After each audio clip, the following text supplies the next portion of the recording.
Shalom Ubracha, the name of this week's Torah reading is Chukat. It draws its name from the word which is commonly translated statutes. It's a very specific type of statute. It's a law or a commandment that there is no reason given. The only reason we know is Kach Tziva Barei Olam. This is the commandment of the creator of the universe, and we do it because God told us to. These mitzvot are difficult, if not impossible, for us to understand. We simply have to depend on the wisdom of the Creator in order to know that there is a reason. It's just beyond our grasp. The mitzvah is this class of mitzvot. The prime example is found in this week's Torah reading, the laws of the red heifer. It's a cow that's totally red, and its ashes are used to purify a person who has become ritually unclean. And the paradox of it is that everybody involved in the preparation of the red heifer becomes ritually unclean. It is termed Zos Chukat HaTorah. This is the unexplained statute of the Torah. It is so shrouded in mystery that even King Solomon did not understand the reason for the mitzvah. The Torah reading recounts the death of Miriam, the sister of Moshe, and during her lifetime, the children of Israel were blessed with water even though they were in the desert. They thirst for water. Moshe is told to speak to the rock. He hits the rock rather than speaking to the rock, and water comes forth.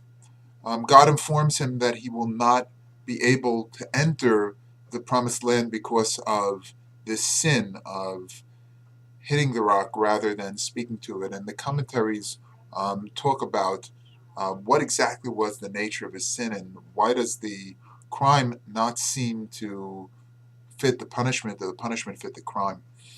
Aaron dies in this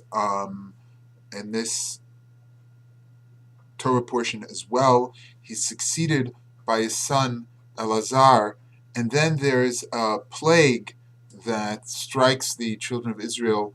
Moses holds up a brass serpent, which to this day is a symbol of healing, gazes heavenward, and the people are healed.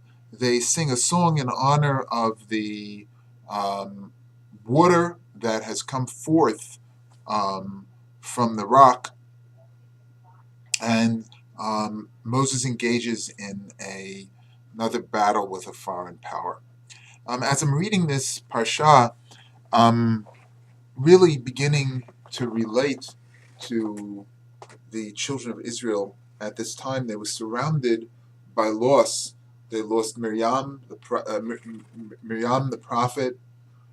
They lost Aaron, and they had a plague that death surrounded them. And it's very much the way I feel today. It seems like we're constantly experiencing tragedies and experiencing losses between what has happened domestically, what has happened in Turkey, what has happened in Israel, what has happened in Paris.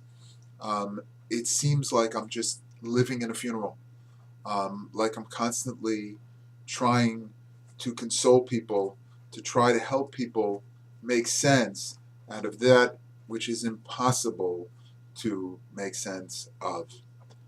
I would argue that it may not be an accident that the death of Moshe's sister, Miriam the prophet, the death of Aharon HaKohen, the brother of Moses, and this massive plague that affects the entire people, I think it's not by accident that it's in a chapter that's titled Chukas, the unexplained statutes of the Torah.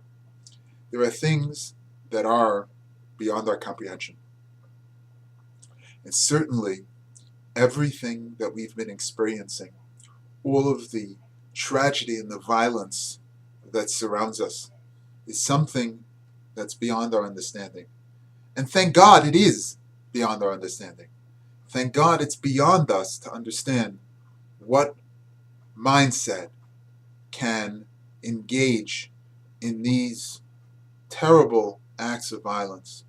What mindset fosters such a horrible reality in our world? And as we experience this, I feel like there is nothing to say, but I must say something. There is a common thread with all of this. The divisions that exist within the human family have gotten to a point where they are literally insane.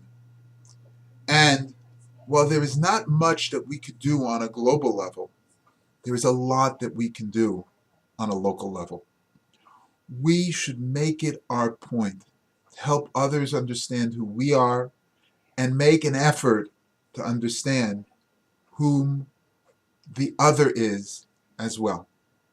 And if we can repair our own little corner of the world, maybe, just maybe, it will be a piece in a greater puzzle that can make this world a greater place. It is not up to us to complete the entire task, but we are not free to absent ourselves from the process as well.